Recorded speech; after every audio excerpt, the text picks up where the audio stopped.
하나님 말씀은 하박국 1장 5절과 12절입니다. 같이 합독하겠습니다. 같이 읽겠습니다. 여호와께서 이르시되 너희는 여러 나라를 보고 또 보고 놀라고 또 놀랄지어다. 너희 생전에 내가 한 가지를 행할 것이라. 누가 너희에게 말할지라도 너희가 믿지 아니하리라. 선지자가 이르되 여호와 나의 하나님 나의 거룩한 이시여 주께서는 만세전부터 계시지 아니하시나이까. 우리가 사망에 이르지 아니하리이다. 여호와여 주께서 심판하기 위하여 그들을 두셨나이다. 반석이시여 주께서 경계하기 위하여 그들을 세우셨나이다. 아멘. 오늘 우리가 하박국서로 다시 돌아와서 성전이 무너지면이라는 제목으로 말씀을 나누겠습니다. 우리가 하박국서를 보면서 하박국이 하나님 앞에 여러 가지 얘기를 합니다. 천재의 주제가 되시고 거룩하신 하나님이시고 이런 얘기도 하고, 또 왜 이런 일을 갖다가 바벨론과 같은 그 무서운 짐승 같은 존재들을 왜 우리 하나님의 백성에게 이런 존재들이 공격하게끔 만드십니까? 이렇게 얘기를 합니다. 이렇게 얘기를 하지만 한 가지 우리가 간과하고 있는 것이 있는데, 왜 그렇게 됐냐라는 거죠. 왜 상황이 그렇게까지 가고, 왜 바벨론이라고 하는 그 무서운 짐승 같은 존재들을 허락하셔서 그 하나님의 백성, 유다 백성들을 공격하게 만드시게 하는지, 그 이유, 왜 그렇게 하셨는지는 하박국이 얘기하지 않습니다. 그런데 우리는 여기서 한 가지 살펴봐야 될 게, 왜 이런 상황이 됐냐는 거죠. 왜 이렇게 정말 절망의 상황까지 유다 백성이, 하나님의 백성이 그런 상황까지 치달을 수밖에 없었는지, 그거를 한마디로 정리하면 성전이 무너졌기 때문입니다. 성전이 무너졌기 때문에 이러한 일들이 생겼고, 바벨론이라고 하는 엄청난 무서운 짐승과 같은 존재들이 쳐들어오게 되어진 겁니다. 우리는 예수님을 얘기할 때 우리 주님이라고 얘기합니다. 주님이란 말이 뭐죠? 우리의 주인 되신다는 거예요. 우리의 주인 되신다, Lord라는 말, Curious라는 말을 하죠. Curious라는 말은 옛날 황제에게 붙였던 말이에요. 그래서 예수님한테 Curious 하니까 이들이 황제를 숭배해야 되는데 예수님을 갖다가 Curious라고 그러니까 크리스찬들을 초대교회에 어떻게 했냐면 이단으로 정리하고 또 잘못된 신앙을 가졌다, 이렇게 얘기를 합니다. 그런데 우리의 진정한 주님은 Curious 예수 그리스도십니다. 믿으십니까, 여러분? 믿으시면 옆에 분들에게 이렇게 한번 인사해 주시기 바랍니다. 예수가 힘이십니다. 아멘. 예수 그리스도가 우리 힘이십니다. 그리고 예수가 주님이십니다 라고 할 때 You are the master of my life, 이렇게 되는 거죠.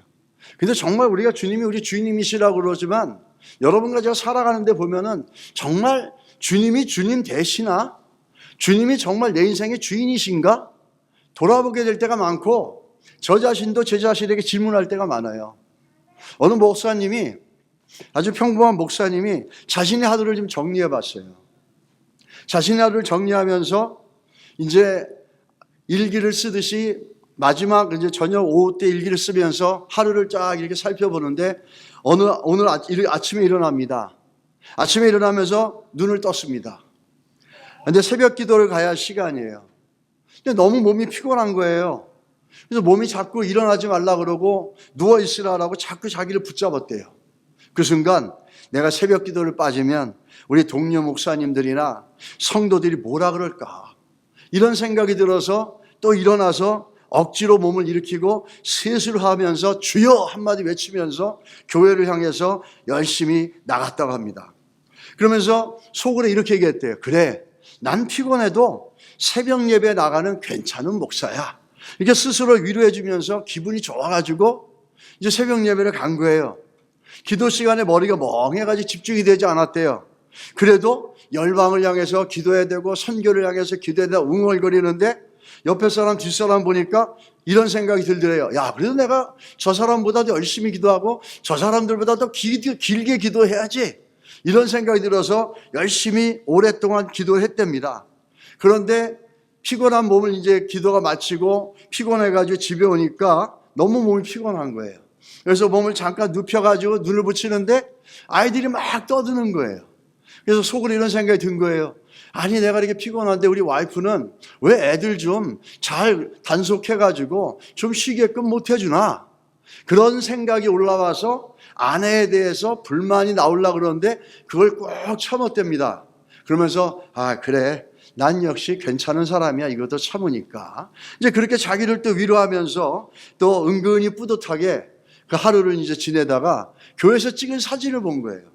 교회에서 찍은 사진을 봤는데 자기는 그 사진이 너무 잘 나왔다고 그랬는데 자기 와이프는 이 사진이 너무 잘 안 나왔다고 화를 내더래요.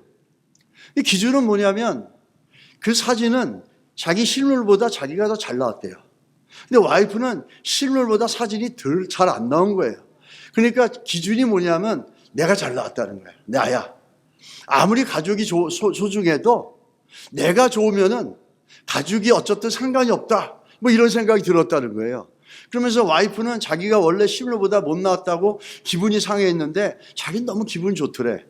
너무 잘 나와서 그래, 역시 난 잘 나왔구나 이렇게 생각하면서 그 하루를 갖다 정리하면서 아내가 하루를 마무리할 때 설거지를 해야 되는데 자기가 아내 대신에 힘든 아내를 위해서 설거지를 쫙 해줬대요. 그러면서 속으로 이렇게 생각해요. 역시 나는 괜찮은 남편이야. 우리 아내를 위해서 내가 이렇게 설거지까지 해주면서. 그건 진짜 아내를 사랑해서가 아니라 자기 안에 있는 만족감을 위해서 자기가 한 거래요. 그러면서 하루를 정리하고 나서 일기장을 쓰는데 일기장을 쓰다 보니까 하루를 쫙 정리하다 보니까 다 보니까 나야. 내가 좋은 거고 내가 만족하고 내가 기쁜 거고 다 내가 주인 된 거에서 딱 보면서 이 목사님이 깨달은 게 예수님은 어디 있지? 예수 그리스도가 나의 주 되신다는데 주인이신 예수는 어디가 있고 여전히 내 안에 중심의 주인은 나잖아. 그거를 발견하게 된 거예요. 기도를 하더라도 주께서 원하시고 주를 위해서 주의 나라를 위해서가 아니라 내가 남들보다 조금 더 기도 오래 하고 더 열심히 해서 좀 남들보다 더 거룩하게 보이고 더 영성 있게 보이고 믿음 있어 보이고 싶어서 기도했고 아내에게 뭐 설거지 되더라도 정말 사랑해서가 아니라 내가 이렇게 함으로 내가 좋은 남편이겠지라고 하는 그런 생각이 들어서 그런 생각을 하게 되고 돌아보니까 하루 종일 보니까 자기 생각 속에 자기밖에 없다라는 거예요. 나. 그래서 예수님을 주님으로 부르는데 그것이 정말 주님인가 하는 생각이 들면서 이 목사님이 회개하기 시작했다는 거예요. 여러분 하루를 돌아보십시오. 저도 객관적으로 보고 정직하게 보면은 내 삶의 주인이 예수 그리스도라 그러면 내 생각과 내가 하는 것들의 주체가 되시고 중심이 되시고 또 영광받아야 될 분이 예수 그리스도신데 여전히 내가 중심이 되고 내가 주인이 되고 내가 영광받는 일이 너무 허다합니다. 너무 많고 너무 비일비재하고 너무 익숙해가지고 이것이 회개해야 될 거고 이것이 하나님 앞에서 점검돼야 될 일이라는 것을 우리는 생각도 못한다는 거예요. 그래서 그 목사님 보면서 우리가 신앙은 어떤 것인지를 우리가 한번 돌아봐야 됩니다. 신앙은 지식이 아닙니다. 신앙은 인격적인 만남이에요. 그래서 빌립보서 2장 10절로 12절에 뭐라 합니까? 하늘에 있는 자들과 땅에 있는 자들과 땅 아래에 있는 자들로 모든 무릎을 예수 이름에 꿇게 하시고 그리고 나오는 현상이 뭐죠? 고백이 뭐죠? 모든 입으로 예수 그리스도를 주로 시인하는 거예요. You are the master of my life. You are the curious. Everything coming from you. And everything will be done by your decision. Not my one. 그게 주라는 거예요. 모든 입으로 예수 그리스도를 주로 시인하여 하나님께 영광 돌리는 거예요. 근데 우리는 내가 주인이 되어져서 내가 영광 받는 것이 너무나 흔하고 너무나 비일비재하게 우리 안에 일어나는 거예요. 이번 한 주를 돌아보십시오. 저도 마찬가지고 여러분도 마찬가지고 우리의 삶을 한번 돌아보세요. 한 주 동안에. 여러분 한 주의 삶 속에서 주인이 누구였는지 한번 살펴보십시오. 예수 그리스도가 주인 되셨습니까? 우린 저렇게 얘기하죠. 모든 입으로 예수를 주로 시인한다 그래요. 그럼 우리 삶, 시간 쓰는 것, 그것의 주인이 누구였습니까? 물질 쓰는 것, 그것의 주인이 누구셨습니까? 우리 삶의 결정을 할 때 결정의 주체와 결정의 영광을 받으시는 분이 누구셨습니까? 대부분이 거의 모두가 나라는 거예요. 이 신앙은 인격적인 겁니다. 우리가 지식으로 성경을 많이 하는 게 아니라 인격적으로 예수를 주로 날마다 고백하고 시인하는 거예요. 할렐루야. 여러분 믿으십니까? 이런 건 아멘을 하셔야 되는 거예요. 언제까지 제가 이렇게 코멘트를 해야 되겠습니까? 예수가 주인 되시고 예수가 주 되시는 걸 날마다 인격적으로 삶 속에서 고백하고 그렇게 결정해 나가는 것, 이게 참된 믿음의 시작이라는 거예요. 그래서 우리가 예수가 내 인생의 주인이라고 하는 사실이 고백되지 않고 그렇게 되어지지 않으면 우리의 신앙은 시작도 안 된 거예요. 왜죠? 빌립보서 얘기해요. 우리의 신앙이 어떻게 시작합니까? 우리가 하나님 예수 이름 앞에 무릎 꿇고 예수를 주로 시인하면서 시작되는 거잖아요. 근데 내 안에 예수가 주 되심을 고백하지 못하면은 그 얘기는 뭐죠? 우리의 신앙생활은 아직 시작도 안 했다는 거예요. 그것을 우리가 우리 삶 속에서 살펴봐야 됩니다. 그래야지 바벨론이 우리 인생에 안 들어온다는 거예요. 캘리포니아에 가면은 토렌스라는 지역에 좋은 교회라고 있어요. 침례교회입니다. 고승희 목사님 지난번에 오셨는데 그분하고 아주 굉장히 친분이 깊은 목사님이 개척하셨는데 그 목사님은 돌아가셨어요.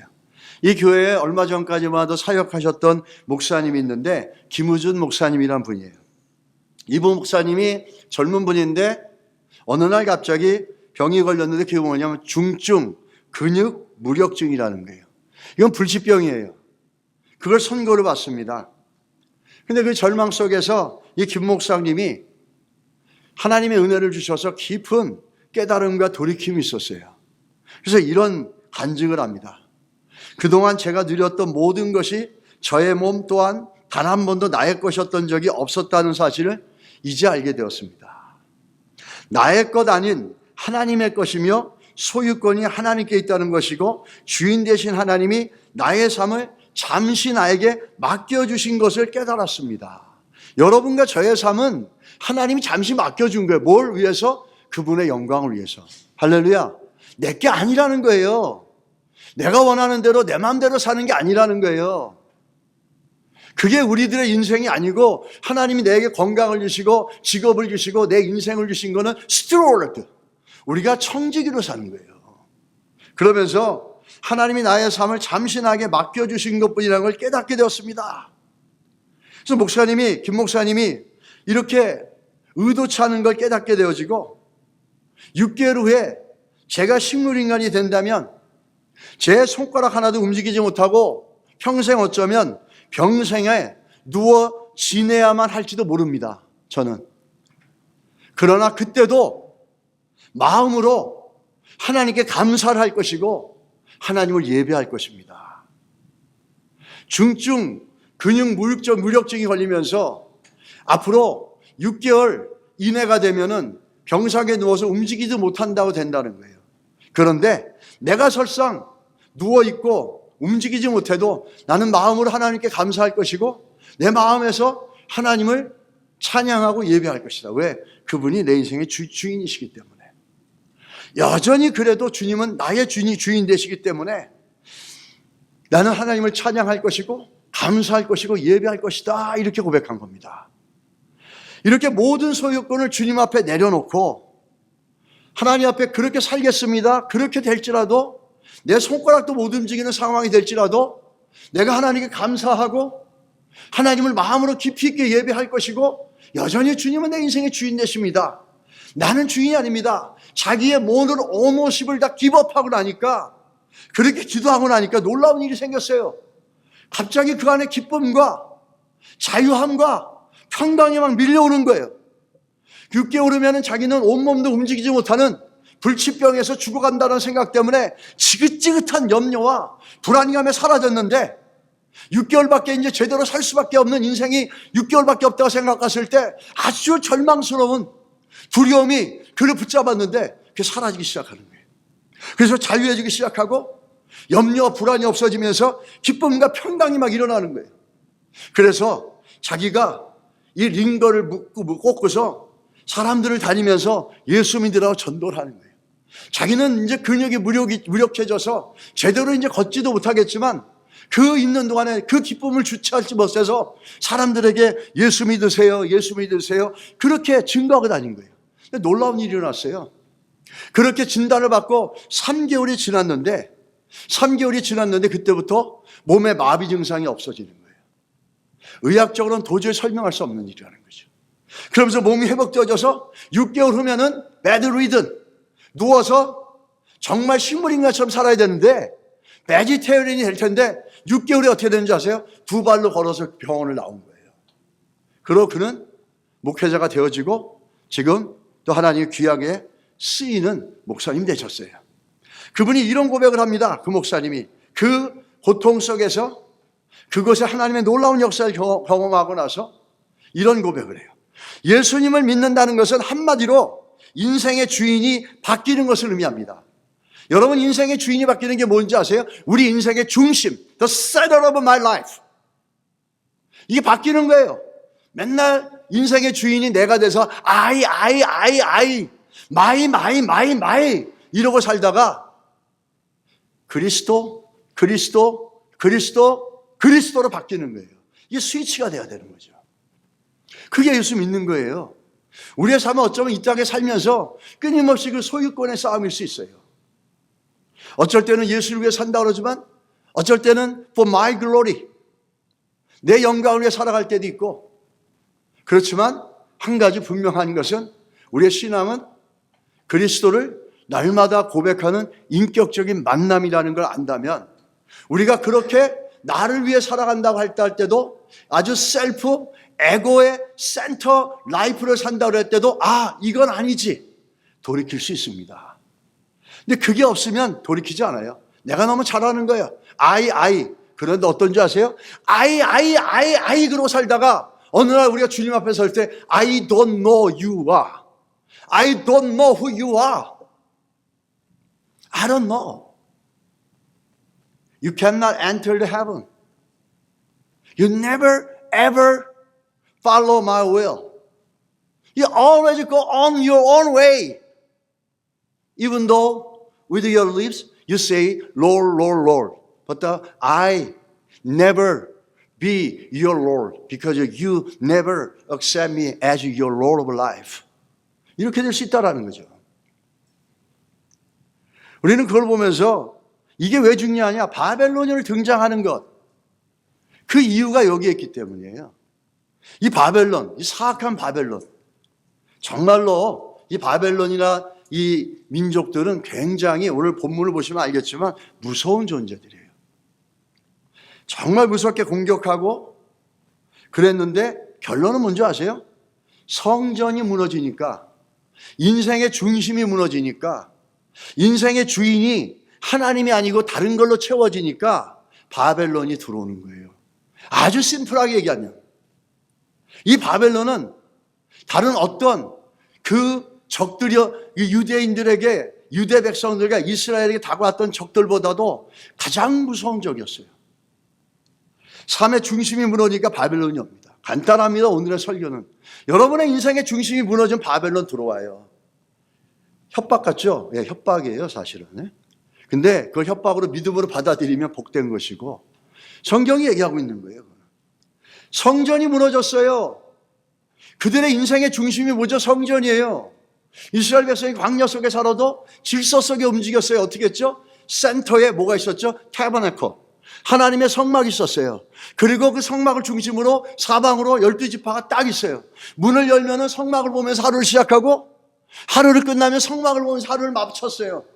Their life starts from the looking at the tabernacle. By end of their life, looking at the tabernacle. 그 말은 뭐죠? 하나님이 중심되고 하나님이 주인이라는 거예요. 그렇게 살았었어요. 근데 예루살렘의 성전이 무너지고 성전이 완전 파괴됐다는 건 무슨 뜻을 얘기하는 겁니까? 건물이 무너진 거예요? No. 건물이 무너진 걸 얘기하는 게 아니에요. 그들이 그 안에서 예배하고 그 안에서 하나님을 찬양하고 그 안에서 하나님 말씀을 듣는 성전의 펑션이 무너진 거예요. 왜? 자기들 안에 중심이 하나님이 아니니까. 우상이었고 다른 아이돌로 채워지니까 성전에 관심이 없는 거예요. 무너지고 피폐해지고. 이 성전은 어떤 존재인지 아세요? 성전은 파수꾼과 같은 존재예요. 이 성경에 보게 되면은 노아의 그 할아버지 무드셀라는 사람이 등장합니다. 이 무드셀라는 969세까지 살았죠. 옛날에 서영춘 씨가 그 코미디에 나오면 뭐 이런 되게 웃긴 그 랩을 했었잖아요. 인천 아파트에 사이다가 저거 무드셀라 거북이 이런 그때 무드셀라가 나오더라고요. 그래서 나는 그때 그걸 보면서 어릴 때 저 사람은 왜 무드셀라를 얘기했지? 나중에 성경에 보니까 가장 오래 산 사람이에요. 969세. 근데 이분의 아들이 라멕이에요. 라멕을 이 사람이 187세에 그 라멕을 낳습니다. 근데 그 자기 아들 라멕은 182세에 노아를 낳아요. 그리고 노아가 600세가 될 때 노아의 홍수가 터져요. 참 아이러니하게도 노아가 600세가 돼서 홍수가 터질 때 그때 무드셀라가 나이가 그냥 969세로 그때 죽습니다. 그러면 무드셀라는 가장 오래 산 사람이잖아요, 성경에. 그러면 그 사람은 그냥 아무 할 일 없이 밥만 먹고 애만 낳고 그렇게 오래 살았나? 거의 1000년을 산 거잖아요. 그렇게 산 건가? 아니죠. 이 무드셀라는 아무 할 일 없이 그냥 산 거 아니에요. 거기에는 하나님이 원하시는 일이 있었고 그 일을 하고 있었어요. 이 무드셀라라는 이름이 어떤 의미냐면은 이 무드셀라, 창을 던지는 사람, 무기를 지는 장성한 자. 옛날 고대 때는요, 파수꾼들이 있어가지고 적들이 들어오면은 창을 던집니다. 무드셀라가 그 일을 한 거예요. 그 말은 뭐죠? 무드셀라가 노아 시대 때 그 죄악된 그 모든 시대 속에서 하나님 앞에 중보자였다는 거예요. 그리고 또 한 가지 뜻은 뭐냐면 그가 죽으면 보낸다. 이런 뜻이 있어요. 무드셀라에. 그 보낸다는 게 뭐죠? 심판이에요, 심판. 그러니까 무드셀라가 창을 던지면서 하나님의 백성들을 향해서 하나님 앞에 중보하며 파수꾼의 역할을 할 때는 이 노아의 홍수 같은 게 없었어요. 근데 무드셀라가 죽자마자 파수꾼의 역할을 하는 사람이 죽고 창을 던지는 사람이 죽고 중보하는 사람이 죽으니까 그 다음에 어떡하죠? 노아의 홍수가 터지는 거예요. 이게 우연이 아니라는 거죠. 성전은 마치 무드셀라 같은 거예요. 성전에서 그들이 하나님을 예배하는 일, 하나님의 말씀을 듣는 일, 찬양하는 일, 이렇게 순환적으로 이게 기능이 잘 될 때 그게 뭘 갖다 줍니까? 하나님의 보호하심과 하나님의 방패되심을 우리는 그 성전을 통해서 볼 수 있다는 거예요. 성전이 무너지면 마치 무드셀라가 무너지면서 노아의 홍수가 일어나는 것처럼 성전이 무너지면 하나님의 도우심, 하나님의 프로텍션, 하나님의 가이던스, 이것들도 다 무너지게 되고 그 다음에 뭐가 들어옵니까? 바로 바벨론이 들어오는 거죠. 우리 바벨론의 심판의 등장에 의미가 있습니다. 이 무서운 바벨론을 공격하고 무너뜨리는 자들인데 예루살렘은 과거에 아주 모진 풍파에도 안전했었어요. 그 하나님의 은혜가 늘 덮고 있고 그 하나님의 은혜가 덮고 있고 성전이 살아있고 교회가 살아있을 때는 다른 나라 아무리 정복해도 흔들림이 없었어요, 예루살렘은요. 심지어 아수르가 북이스라엘이 아수르에게 지배를 당했어도 유대 땅은 보호하시고 튼튼했었어요. 왜 그러냐면 히스기야가 종교개혁을 일으키고 또 히스기야의 증손주가 되는 요시야가 개혁을 일으켜서 성전의 기능을 하고 예배드리고 기도하고 찬양하고 말씀을 듣는 그 성전의 역할이 올바르게 되어질 때는 적들이 들어오지 못했어요. 심지어 북이스라엘이 무너지고 아수르가 그렇게 무섭게 공격해와도 이 유대 땅은 건들지 못했어요. 근데 이들의 성전이 무너지고 성전에서 예배의 기능, 말씀의 기능, 이런 것들이 다 무너지고 나니까 그 다음에 뭐가 들어옵니까? 바벨론이 들어오게 되는 거예요. 우리도 마찬가지입니다. 우리 삶의 중심에 하나님을 경외하고 하나님을 예배하고 하나님을 신뢰해 나가는 우리 삶의 중심과 주인 되심을 고백해 나갈 때 그 신앙은 우리 인생의 파수꾼이 되어지는 겁니다. 우리 인생의 방패가 되어지고 우리 인생의 보호막이 되어지는 거예요. 근데 그게 무너지니까, 성전의 기능이 무너지니까 무드셀라가 죽자마자 노아 형사가 일어나는 것처럼 바벨론이 밀어닥치기 시작했다라는 거예요. 이것이 바벨론이 등장한 것에 대해서 우리가 간과하면 안 되는 그 중요한 의미입니다. 바벨론의 존재는 이 사람들은 많이 다른 사람들이었어요. 예, 하나님께서 하박국이 하나님에게 이르노합니다. 누가 너희에게 말할지라도 너희가 믿지 아니라. 5절에 이렇게 얘기하죠. 무슨 얘기냐면 지금 하나님께서 바벨론이라고 하는 엄청난 존재를 너희들에게 지금 허락하는 거 이게 상상할 수 없는 일이라는 거예요. 그만큼 이 바벨론이라는 이 존재는 그 당시에 전쟁의 개념을 완전히 깨트려버린 사람이에요. 고대 전쟁은요 어떻게 하냐면 상대방이 많은 군사력을 갖고 와서 힘을 과시합니다. 야, 우리 30만 있어, 우리 100만 있어, 막 힘을 과시하면 10만밖에 없는 군대가 아유 그럼 우리가 잘못했습니다, surrender. 그러고서 앞으로 우리가 트리비션 1년에 한 번씩 인삼 갖다 바치겠습니다, 쌀 갖다 바치겠습니다, 조공 바치겠습니다. 그러면 오케이 되는 게 그 당시 고대 전쟁의 개념이었어요. 실제로 물리적으로 싸워서 죽이고 막 이러는 게 아니라 힘을 과시해서 힘이 없는 사람이 굴복하고 조공을 드리는 거였어요. 근데 바벨론은 그렇지 않았어요. 바벨론이 전쟁을 일으키는 목적은 뭐냐면 그저 죽이는 거였어요. 사람들을 다 살육하고 죽여가지고 완전히 말살을 시켜버리고 남은 자들은 자기네 나라로 데리고 가가지고 완전히 그 바벨론 문화, 바벨론 언어, 바벨론 것들로 세계를 덮으려고 했던 사람들이에요. 그래서 6절하고 7절에 보면은 내가 사납고 성급한 백성 곧 땅이 넓은 곳으로 다니며 자기의 소유가 아닌 거처들을 점령하는 갈대아 사람을 일으켰나니 그들은 무섭고 두렵고 무서우며 당당함과 위엄이 자기들에게서 나오며. 이 넓은 곳으로 다니며 소유가 아닌 거처들을 점령하는 갈대아 사람, 무슨 얘기죠? 다른 사람들의 문화와 다른 사람의 언어와 다른 사람들의 신앙과 종교를 절대 인정하지 않는 거예요. 문화를 완전히 말살시켜버리는 거예요. 그런 일을 하는 사람들이 그런 걸 위해서 전쟁을 하는 게 바로 바벨론이라는 거예요. 바벨론은 그런 특징이 있었다는 거예요. 무서운 사람들이죠. 그런 일을 들어가지고 하나님께서 지금 이 유다 백성들을 흔들고 있다는 겁니다. 그리고 또 한 가지, 두렵고 무서우며 당당함과 위엄이 이렇게 나옵니다. 바벨론은 다른 나라에 그 어떤 것도 허락하지 않으며 완전히 그냥 말살을 시켜버리는 것들, 그걸 위주로 하는 사람들이에요. 그냥 그래. 그러나 북이스라엘 어떻게 했습니까? 아수르가 정복했어도요 이렇게 말살시키지 않았어요. 아수르가 정복해서도 북이스라엘에 다른 나라 민족들을 갖다 거기다 심어가지고 섞어버렸지, 그 사람들을 완전히 말살시키고 자기 나라로 데려가가지고 없애버리는 일을 하지 않았다는 거예요. 유다 백성들은 하나님의 백성이었고 하나님이 그만큼 그 유다 백성들을 향한 계획과 뜻과 그런 것들이 참 많은 만큼 하나님이 세우신 그 하나님의 심판과 징계의 도구는 너무너무 살벌했다는 거죠. 그러니까 이 하박국 선지자가 하나님께 물어보는 거예요. 12절에 선지자가 이르되 여호와 나의 하나님 나의 거룩한 이시여 이럽니다. 주께서는 만세전부터 계시지 아니하시니까 우리가 사망에 이르지 아니하리다.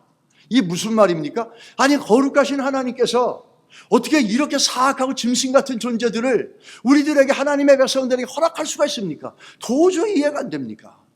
그리고 하나님은 everlasting, 예전부터 영원부터 계시지 않았습니까?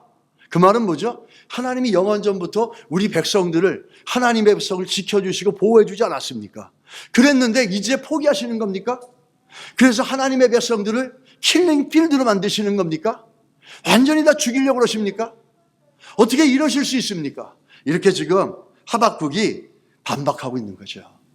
여기서 우리는 하박국의 생각과 하나님의 계획이 너무 다른 것들을 볼 수 있습니다.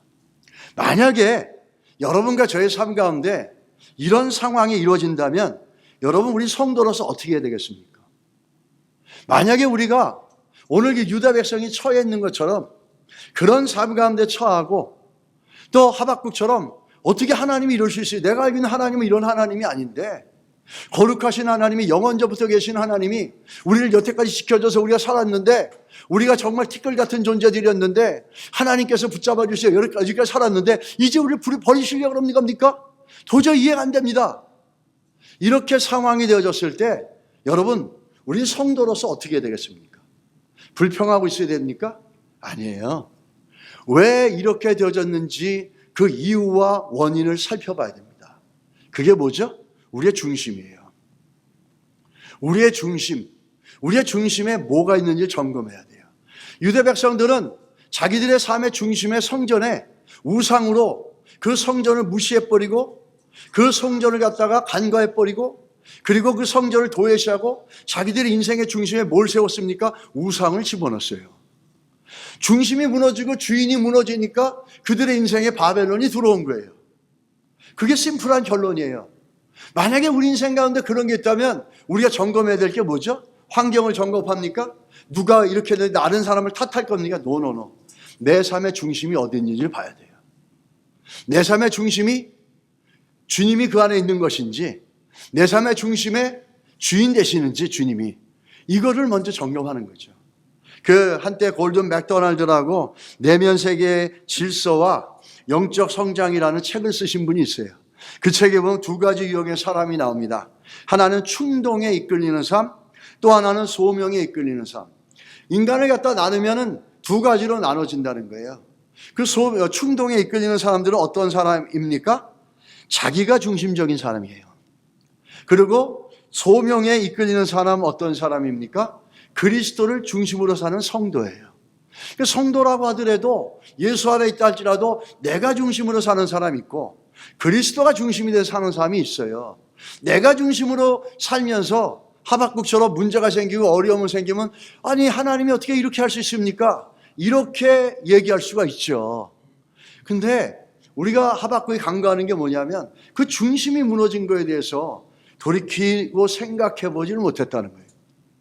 우리는 이런 상황이 될 때 우리들 삶 가운데 돌아봐야 될 것은 누구를 원망하고 누구를 핑계 삼는 게 아니라 내 삶의 중심이 어디 있는지를 정말 살펴봐야 될 점이 있어요. 그게 해결책이에요. 그게 인생을 바꿔가는 거고 그게 하나님의 복의 통로가 되어지는 겁니다. 그렇게 두 가지로 나눠집니다. 그렇다면 우리는 어떻게 해야지 그리스도 중심으로 살아갈 수 있는가? 사도 바울이 골로새서 3장 17절에 이렇게 얘기합니다. 같이 한번 읽겠습니다. 시작. 또 무엇을 하든지 말해나 이래나 다 주 예수의 이름으로 하고 그를 힘입어 하나님 아버지께 감사하라. 할렐루야. 뭐라 그럽니까? 뭘 하든지 do it all. Whatever you do, do it in all in the name of Jesus. Whether in word or deed. 뭘 하든지 예수 이름 하라는 게 그게 뭔 얘기입니까? 내 명철을 의지하지 말고 우리 잠언서에 나오는 것처럼 범사에 하나님을 의지하라 그러잖아요. 인정하라 그러잖아요. 내 명철을 의지하지 말라는 거예요. 네 능력, 네 경험, 네가 가지고 있는 것, 재산 그것을 의지하며 살지 말고 예수 그리스도 그분을 의지하는 믿음으로 살라는 거예요. 너무너무 중요하죠. 예수 이름을 의지하고 사는 거예요. 이게 그리스도 중심으로 사는 거예요. 인간관계도 그리스도 중심으로, 돈을 쓰더라도 그리스도 중심으로, 시간을 쓰더라도 그리스도 중심으로, 무언가를 결정할 때도 그리스도의 기준으로 그리스도의 영광을 위해서, 이게 그리스도가 주인 되는 삶이라는 거예요. 아까 우리가 얘기했지만 그 목사님처럼 나는 예수를 위해 산다 그러고 예수를 위해 사는 헌신된 목사라고 그러지만 자기가 돌아보니까 자기 안에 예수가 없는 거예요. 늘 자기야. 내 영광, 내 만족, 내 기쁨. 그렇게 되면서 허탈한 자기 자신을 발견하고 회개한 것처럼 우리가 그렇게 되어지지 않으려면 그리스도의 영광과 그분을 위해서 그분의 뜻이 이루어지기 위해서 그 예수 그리스도 이름으로 우리의 삶을 결정하고 들여가야 될 줄 믿습니다. 베드로를 보십시오. 베드로는 어떤 사람이었어요? 과거에. 요한복음 18장 10절로 11절에 뭐라 그럽니까? 이에 시몬 베드로가 칼을 가졌는데 그것을 빼어 대제사장의 종을 쳐서 오른편 귀를 베어버리니 그 종의 이름은 말고라. 예수께서 베드로더러 이르시되 칼을 갈집에 꽂으라. 아버지께서 주신 잔을 내가 마시지 아니하겠느냐 하시니라. 베드로는 아주 다혈질이었죠. 딱 나타나니까 그냥 칼부터 먼저 손 휘두르는 거예요. 칼로 그냥 귀를 쳐서 말구의 귀를 잘라버렸어요. 이랬던 사람이었어요. 뭘 먼저 의지했다는 거예요? 자기 혈기, 자기 힘. 예수 그리스도보다도 칼. 그리고 그 다음에 어떻게 합니까? 예수님 앞에 뭐라고 고백했죠? 베드로가 대답하여 이르되 모두 주를 버릴지라도 나는 결코 버리지 않겠나이다. 자기를 의지한 거잖아요. 나는 절대 버리지 않아요, 예수님. 내가 어떤 사람인데요. 다른 제자들 11명은 다 도망가도 쟤네들은 가도 나는 안 갑니다. 의리하면 이 베드로 아니겠어요? 난 절대 예수님 버리지 않아요. 그런데 어떻게 했어요? 3번 부인하고 마지막은 거의 저주까지 해버렸어요. 그 어린애가 와서 저 사람 말투를 좀 보세요. 저 사람 갈릴리 사람이에요. 북쪽에서 온 사람이에요. 이게 무슨 뜻인지 아십니까? 저기 저 이북에서 평안도 사태 내래 그런 사람 아니라요. 이러면서 나는 저 사람 몰라요. 내가 어떻게 알고 집이 뭐 이러면서 북한 사투리 써가면서 나는 남한 사람이라요. 이러는 거죠. 그러니까 소자가 아이고 저 사람 말투 보세요. 저 사람 갈릴리에서 온 사람이에요. 아니라고 그러니까 끝에 어떻게 합니까? 예수님을 저주까지 하는 거예요. 참으로 저렇게 호언장담했을 때 베드로와 너무 다르지 않습니까? 근데 그 인생이 바뀌었어요. 뭘로 바뀌었어요? 우리 대표적으로 사도행전 3장 16절에 보세요. 베드로가 이르되 금과 은은 내게 없거니와. 이 말은 뭐죠? 내가 이제는 칼과 내 혈기와 내 의지를 의지하지 않고 그걸로 의지 않고 이제는 내가 나사렛 예수 이름을 의지하니 네가 40년 동안 40 years you never stood up, never walked properly, you crippled guy. I don't have silver and gold for you, but I have the name of Jesus Christ. 그래서 예수 그리스도 이름을 의지하면서 일어나 걸어라 명령합니다. 너무나 달라졌잖아요. 그 인생이 바뀐 거예요. 뭘로 바뀌었습니까? 예수 그리스도 그분만을 신뢰하는 범사의 모든 걸 예수 이름으로 하는 거죠. 그리고 또 베드로가 뭐라고 그럽니까? 사도행전 13장 16절에 저 사람이 저 안진뱅이가 저렇게 여기 뛰어다니고 기뻐할 수 있는 건 뭔지 아냐? 그 이름을 믿었으므로 뭐죠? 예수 이름을 믿었으므로 그 이름이 너희가 보고 아는 이 사람을 성하게 하였나니 예수로 말미암아 난 믿음이 너희 모든 사람 앞에서 이렇게 완전히 낫게 하였느니라. 내가 한 게 아니야. 저 예수 그리스도 이름. 그러면서 이 베드로가 완전히 바뀌어버렸잖아요. 제대로 된 크리스찬이 되어버린 거예요. 왜? 중심이 바뀌었죠? 주인이 바뀌었죠? 뭘 하더라도 내 칼과 내 혈기로 하지 않고 어떻게 합니까? 예수 이름을 하자는 거예요. 할렐루야. 예수 이름으로 우리의 범사가 결정되어지고 우리가 모든 삶을 예수 이름을 해나갈 때 하나님의 놀라운 역사와 기적이 있을 줄 믿습니다. 내 이름으로 하고 내가 중심이 되면 거기는 허탈하고 허무한 것밖에 없어요. 왜 쇼펜하우가 그렇게 허무와 허탈을 외쳤는지 알아요? 철저하게 인간 중심이기 때문에 그래요. 그거를 뭐 대단한 진리처럼 요즘 얘기하는데 그렇지 않아요. 그렇게 나 중심이 되면 그렇게 된다는 거죠. 또 베드로는 또 어떻게 바뀌었는지 베드로전서 보면 이렇게 얘기하죠. 만일 누가 말하려면 하나님 말씀하는 것 같이 하고 누가 봉사하려면 하나님이 공급하시는 힘으로 하는 것 같이 하라. 이는 범사의 예수 그리스도로 말미암아 하나님이 영광 받으시게 하려 함이니 칼을 빼가지고 그 말구의 귀를 내려치고 저 11명 다 있는 애들 쟤들보다 나는 달라요. 나는 끝까지 버리지 않아요. 그러면서 어린애가 와서 쟤도 예수님과 같이 있어 내가 언제 있었지? 뭐 이러면서 이랬던 아주 치욕스러운 결과가 있었던 사람인데 이제 어떻게 바뀌었습니까? 모든 일에 범사에 예수 그리스도로 말미암아 바뀐 거예요. 여러분과 제가 정말 하나님의 은혜를 누리고 복을 누려가고 정말 우리 인생 가운데 하나님의 살아있는 역사들을 누려간다면 우리 삶의 중심과 주체와 주인 되심이 예수 그리스도로 받게 될 줄 믿습니다. 우리가 뭘 결정하고 해나갈 때 내 능력과 내 경험이 아니라 예수 그리스도 그 이름으로 그 그리스도 안에서 주신 능력으로 우리가 살아가야 될 줄 믿습니다. 베드로 자신의 힘, 혈기, 칼로 살았던 사람이에요. 중심이 바뀐 겁니다. 주인이 바뀐 거예요. 우리 그 베드로의 변화를 보면서 그 인도의 20세기에 정말 유명한 선교사님이 있었어요. 스탠리 존스라는 분인데 이분은 그 감리교 선교사님인데 간디까지도 칭찬했던 인도의 성자다 이렇게 불려지는 우리 개신교 스탠리 존스 교회 목사님이십니다. 이분이 88세에 뇌혈관이 터져서 보스턴 병원에 6개월간 치료를 받게 되었어요. 근데 그는 말을 하기가 어려워지고 그 행동이 불편하게 되어져서 간호사들에게, 물리치료사들에게 부탁을 합니다. 나를 부를 때는 꼭 이렇게 좀 불러주세요. Good morning, Stanley Jones 이렇게 부르지 말고 Good morning, Stanley Jones 다음에 대신에 Stanley Jones, get up in the name of Jesus 이렇게 해주십시오. Goodbye, bye bye, Stanley Jones 이렇게 하지 말고 Stanley Jones, get up in the name of Jesus 이렇게 얘기해 주세요. 그렇게 부탁을 한 거예요. 근데 이분의 신앙의 고백이 뭐냐면 평생의 좌우명이 예수 그리스도 이름으로 무엇이든지 한다라는 거예요. 그러다 보니까 88세에 혈관이 터져서 움직이지를 못하는데도 그 사람은 예수 그리스도 이름을 의지하고 자기 주변에 있는 자기 입술로 선포를 못하니까 사람들에게 부탁해서 Good morning, Stanley Jones가 아니라 Stanley Jones, get up in the name of Jesus.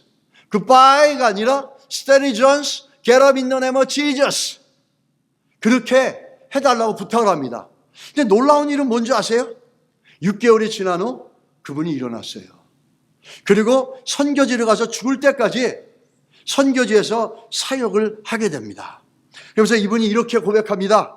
예수 그리스도는 이 세상에서 가장 고귀한 가치이기 때문에 예수 그리스도를 선택하는 것은 영과 혼과 육과 사회의 최선의 길, 베스트 웨이다. 나는 그것을 믿는다. 나는 예수 그리스도를 중심으로 삼고 모든 것을 거기에 맞추지 않으면 되지 않았다. 이렇게 고백합니다. 할렐루야. 예수 그리스도 이름. 그 이름 앞에 그분이 중심이 되고 그분이 주인이 되고 그분의 이름을 하자 88세에 뇌혈관이 터져서 쓰러졌어도 그 예수 이름을 고백하고 선포하자 그거 일어났다라는 거예요. 이건 우리 안에도 일어날 수 있습니다. 여러분과 저에게도 일어날 수 있어요. 얼마든지 일어날 수 있어요. 여러분 예수 이름으로 우리의 삶들이 되어져 가고 결정되어지기를 주의 이름 축복합니다. 한 주를 돌아보십시오. 내가 주인 되어졌는지 예수가 주인 되어졌는지. 만약에 내가 주인 되어졌다면 오늘 이 말씀을 통해서 여러분 돌이키시고 회개하고 예수 그리스도를 다시 제자리로 돌려놓으시기 바랍니다. 마지막 말씀을 하면서 정리하겠습니다. 여러분 포도주 우리가 마켓 가면 웰치라고 하는 주스 파는 데가 있어요. 그 토마스 웰치라는 분이 만든 건데 지금은 이제 웰치 주스가 됐죠. 그분이 토마스 웰치라는 분이 목사님이신데 19살에 감리교 목사님이 되셨고 이제 어린 시절 영국에서 이민을 왔습니다. 그래서 교회에서 성찬식을 하게 되면은 포도즙을 갖고 하잖아요. 근데 이게 포도즙이 자꾸 발효가 돼가지고 알코올이 생겨나는 거예요. 그래서 성찬하는데 문제가 생겼습니다. 그럼 어떻게 하면은 알코올기 없는 포도주스를 만들까 고민을 한 거예요. 그래서 자기 누이가 하는 포도 농장에 가서 포도를 따다가 기도하면서 고민하는데 하나님 지혜를 주신 거예요. 저온살균법이라고 하는 그거를 갖다가 개발을 합니다. 그래서 포도즙을 담그는데 발효가 되지 않고 알코올기가 없도록 포도주스를 만들 수 있도록 저온살균을 통해서 알코올기 없는 포도주스를 만든 거예요. 그게 오늘 우리가 알고 있는 웰치 포도주스입니다. 그러면서 그런 걸 통해서 전 세계 교회에다가 그거를 공급하게 되면서 오늘날 웰치 주스가 된 거죠. 이분이 이렇게 얘기하죠. 그런데 하나님의 영광을 위해서 설립한 회사이오니 하나님 홀로 영광 받으시옵소서. 웰치 회사를 만들면서 그런 슬로건을 갖고 캐치플레이즈를 갖고 시작을 합니다. 그러면서 이렇게 고백하는 거죠. 사랑으로 오신 주님이 저의 주인됨을 믿기에 저도 다른 사람을 사랑하며 희생하는 것이 마땅합니다. 하나님께 감사하고 우리 주인 되신 주님께 온전히 삶의 초점을 맞출 때 하나님께서 우리를 성공으로 이끄시고 우리의 가진 재능을 통하여 하나님 나라를 이루어 가십니다. 아멘. 여러분 하나님 앞에 초점 맞추시고 그분이 주인 되어지는 삶을 살 때 하나님은 우리에게 작은 재능이라도 그걸 들어서 우리 인생을 참으로 복되게 만들어 주실 줄 믿습니다. 우리 옆에 분들에게 한번 이렇게 인사합시다. 예수가 정답입니다. 정말 믿으십니까? 아멘. 기도하겠습니다. 하나님 아버지, 주님의 은혜와 사랑을 감사드리고 저희들에게 견고한 믿음 주셔서 눈이 오든 비가 오든 예수 이름으로 살게 하시고 예수 이름 붙잡고 가게 하시고 우리 삶의 주인의 자리에 예수 그리스도가 온전히 거하시는 역사가 있도록 은혜를 베풀어 주십시오. 때로는 살면서 내가 주인 되어지고 내 영광으로 살아갈 때가 많이 있사오나 우리의 죄를 용서해 주시고 주님이 주인 되어 주시고 주님이 우리 안에 중심 되어져서 주님의 영광을 위해서 주의 이름의 힘으로 능력으로 살아가는 우리가 되게 하여 주시기를 원합니다. 그리하여 우리 인생들 가운데 하나님의 백성들에게 많은 하나님의 은혜와 복을 부어 주시옵소서. 예수님의 이름으로 기도드렸습니다. 아멘.